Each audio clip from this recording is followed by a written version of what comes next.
بسم اللہ الرحمن الرحیم. تھوڑی دیر پہلے میری نظر سے ایک پوسٹ گزری شونٹر ٹنل کے روڈ کے حوالے سے. ہمارے کچھ دوستوں نے اس کے خلاف کورٹ میں ایک اپیل دائر کی ہے کہ اس روڈ میں کچھ ایشوز ہیں، نہ بنایا جائے. کہ میں نے ایک پیغام بھی ابھی اپنے فیس بک آئی ڈی سے چلایا ہے کہ دیکھیں تعمیر و ترقی ہونی چاہیے، اور ہم اس حکومت پہ بہت تنقید بھی کرتے رہے کہ ان سے 2 سالوں میں کوئی کام نہیں ہوا. وجہ طور پہ بھی کام نہیں ہوا، نہ صرف گلگت بلتستان، نہ سوچوں کہ اس حکومت کا اپنا گھر تھا اور بڑی امیدیں اس وقت لوگوں سے وابستہ تھی کہ پہلی مرتبہ وزیر اعلیٰ شیف پستور کو ملی ہے تو تعمیر و ترقی کا ایک نیا دور شروع ہوگا. کہ لیکن گزشتہ 2 سالوں میں ہم نے دیکھا کہ استور میں کوئی اینٹ بھی نہیں لگی ہے. تو ان کے جو ذمہ داران کا کہنا یہ تھا کہ ہم ورکنگ کر رہے ہیں، ہوم ورک کر رہے ہیں، کام کریں گے. تو بظاہر کہیں بھی ان کا کام نظر نہیں آ رہا ہے کہ خدا کر کے شونٹر روڈ کا ٹینڈر ہوتا ہے فیز 1 کا، شگرتھنگ کا ٹینڈر ہوتا ہے فیز 1 کا.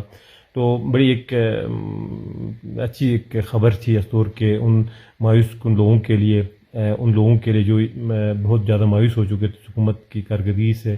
تو مطلب کہیں نہ کہیں اللہ کر کے کوئی چھوٹا سا ایک کام بھی ان سے سٹارٹ ہوا تھا، جو ایک خوشائن بھی ہے. ہماری تنقید اپنی جگہ پہ دیکھیں، ہم 2 سالوں تک خاموش بھی رہے، اس بات پہ خاموش رہے کہ یہ حکومت چلے یا استور میں ترقی ہوگی، استور ترقی کے راستے پہ گامزن ہوگا.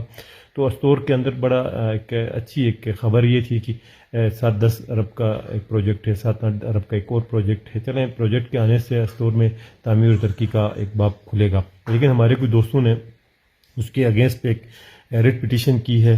پاکستان مسلم لیگ نون ان دوستوں سے گزارش کرتی ہے کہ خدا را تعمیر و ترقی کے اس راستے میں آپ رکاوٹ نہ بنیں، تعمیر و ترقی ان کو ہونے دیں. باقی کل الیکشن ہے، الیکشن میں آپ اپنے مینیفیسٹو سے جائیں، ہم اپنے مینیفیسٹو سے جائیں گے. لیکن کہیں یہ بلیم، یہ کہیں الزام آپ کی پارٹی کے اوپر، آپ کے ذمہ داروں کے اوپر نہ آ جائے کہ آپ نے جب استور ترقی کے راستے پہ گامزن تھا تو آپ نے ان کو روکا. ان کو آپ جانے دیں.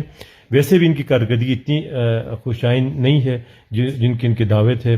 اگر یہ روڈ بنتا ہے تو چلیں ہمیں نقصان ہے، ان علاقوں کے ان جو ریاض کے لوگ جہاں پہ رہتے ہیں ان کے لیے پھر ایک انٹر کنیکٹیوٹی کا جو نظام ہے وہ بھی بحال ہو جائے گا. دوسرا، ہماری شدید خواہش جب یہ وی آر روڈ کے حوالے سے تھی تو ان کا دعویٰ تھا کہ ہم ایکسپریس وے بنانے جا رہے ہیں، ہم پتہ نہیں کیا سے کیا کرنے جا رہے ہیں. تب بھی ہم نے یہ کہا تھا کہ اس کو آپ تھلس سے سٹارٹ لے لیں. یہ ہمارا ایک بنیادی موقف یہ تھا کہ ٹورسٹ جو اترے گا اس نے تھلس میں اترنا ہے اور آ کے استور داخل ہونا ہے. تو آپ کا فیز جو ہے وہاں سے آپ نے شروع ہونا ہے. تو وہ تو آپ نے نہیں کیا. چلیں آپ سے جیسے بھی آپ نے کیا اس کو آپ نے سٹارٹ کیا تو ایک جگہ کے لوگ تو مستفید ہوں گے.